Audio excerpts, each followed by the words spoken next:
Inilah Nikta Mirjani menangis saat mendengar pembelaan tegas dari Bang Fahmi. Yuk kita simak. Yang selengkap akan kami gunakan di bawah ini. Bahwa terdakwa Nikta Mirjani dalam perbuatannya didakwa oleh jaksa penuntut umum dengan dakwaan sebagai berikut. Dakwaan pertama ke-1, saya tidak akan bacakan, akan membacakan unsurnya yang mulia, bahwa mereka, unsurnya adalah mereka yang melakukan, yang menyuruh melakukan, dan yang itu serta melakukan perbuatan dengan sengaja dan tanpa hak mendistribusikan dan atau mentransmisikan informasi elektronik dan atau dokumen elektronik dengan maksud untuk menguntungkan diri sendiri atau orang lain secara melawan hukum, dengan ancaman pencemaran atau dengan ancaman akan membuka rahasia, memaksa orang supaya memberikan suatu barang yang sebagian atau seluruhnya milik orang tersebut atau milik orang lain. Saya anggap terbacakan yang mulia. Uraian-uraiannya sebagaimana yang sudah dibacakan oleh jaksa penuntut umum, kami anggap sudah terbacakan. Saya langsung pada pasal yang didakwakan sebagaimana ada pada halaman 21. Perbuatan terdakwa sebagaimana diatur dan diancam pidana dalam pasal 45 ayat 10 huruf A, untuk pasal 27B ayat 2 Undang-Undang Republik Indonesia nomor 11 tahun 2008 tentang informasi dan transaksi elektronik sebagaimana yang telah diubah terakhir dengan Undang-Undang Republik Indonesia nomor 1 tahun 2024 tentang perubahan kedua Undang-Undang Republik Indonesia nomor 11 tahun 2008 tentang informasi dan transaksi elektronik untuk pasal 55 ayat 1 kitab Undang-Undang Pidana. Atau kedua, saya langsung bacakan unsurnya yang mulia dalam dakwaan kedua, mereka yang melakukan, yang menyuruh melakukan, dan yang turut serta melakukan perbuatan dengan maksud untuk menguntungkan diri sendiri atau orang lain secara melawan hukum dengan ancaman pencemaran, baik dengan lisan maupun tulisan, atau dengan ancaman akan membuka rahasia, memaksa seseorang supaya memberikan barang sesuatu yang seluruhnya atau sebagian kepunyaan orang tertentu atau orang lain, atau supaya membuat hutang atau menghapus hutang yang dilakukan dengan cara sebagai berikut. Uraiannya saya anggap dibacakan yang mulia dan sudah dibacakan di jaksa penuntut umum. Saya ini public figure, orang kenal saya yang sudah punya nama, dan setiap yang ingin bertemu dengan saya pastinya saya akan anggap itu adalah bisnis yang bernilai. Tidak bisa sembarangan orang dengan tiba-tiba ingin bertemu dengan saya tanpa alasan yang jelas, karena saya pernah trauma dimanfaatin hanya untuk mengejar popularitas saya saja. Semua berjalan dengan perhitungan bisnis, termasuk dengan adanya permintaan Reza Gladys untuk mereview produknya dengan baik-baik. Ada jasa, ada uang, dan ada harga. Ada kesepakatan sebagaimana yang tertuang dalam dakwaan halaman 5 terkait percakapan Ismail Marzuki dengan Reza Gladys, yaitu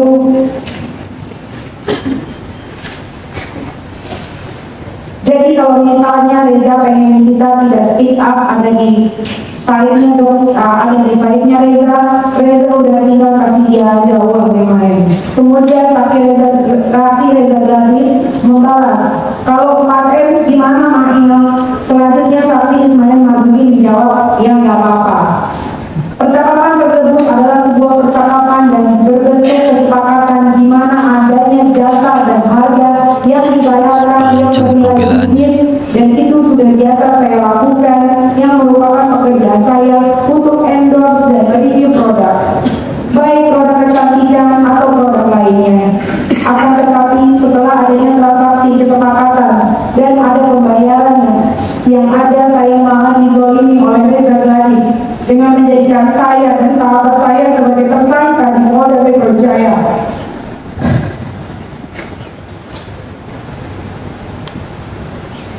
Dengan dugaan pemerasan yang sama sekali saya tidak pernah melakukan pemerasan, melainkan adanya kesepakatan untuk mereview produk dia dengan baik-baik.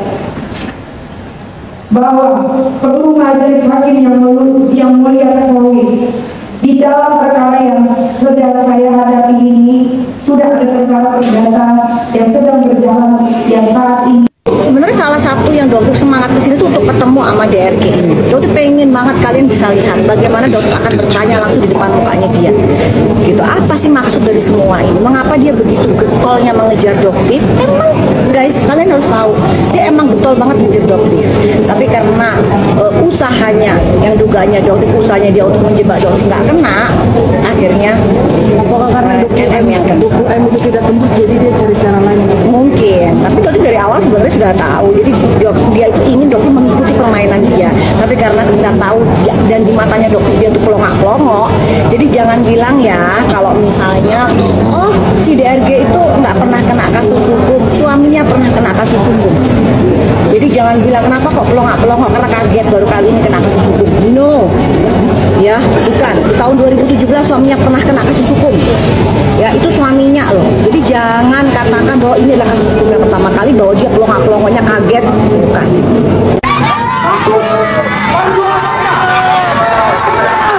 Terus demo di depan sidang Nikita Mirzani ini.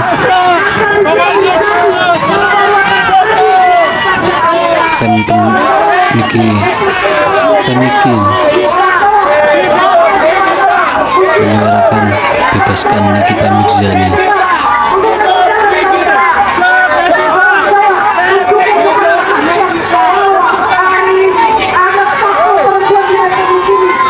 Chef Nikita.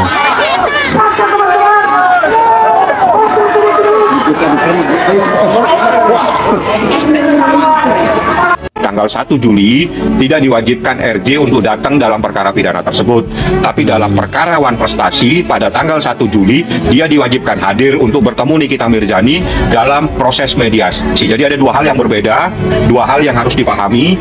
Yang pertama, untuk perkara pidananya RJ tidak diwajibkan hadir. Dalam perkara perdatanya Wan Prestasi RJ diwajibkan hadir. Oke?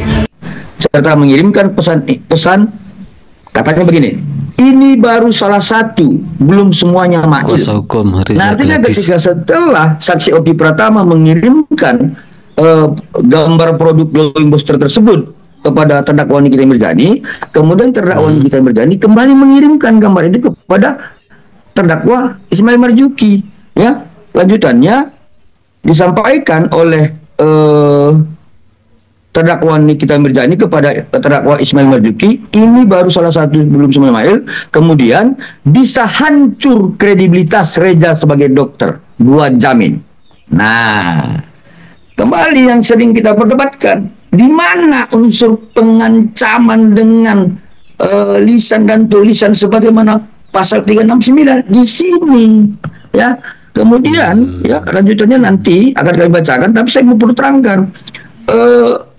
Pesan itu diteruskan oleh terdakwa Ismail Marzuki kepada klien kami, sehingga itu yang membuat klien kami ketakutan.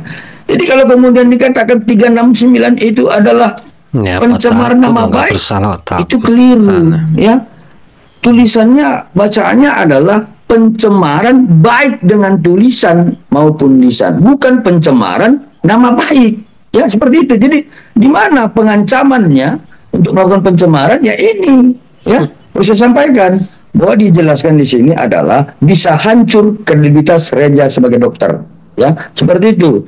Ya Allah, tolong dengan kekuasaanmu bebaskan Nikita Mirzani, ya Allah, bebaskan Nikita Mirzani. Jangan tenan guys, aku dengan kehadiran Nikita Mirzani, terus habis itu juga dokter detektif, itu sangat mengedukasi kita semuanya bahwa banyak skincare abal-abal, overclaim di luar sana yang patut kita waspadai.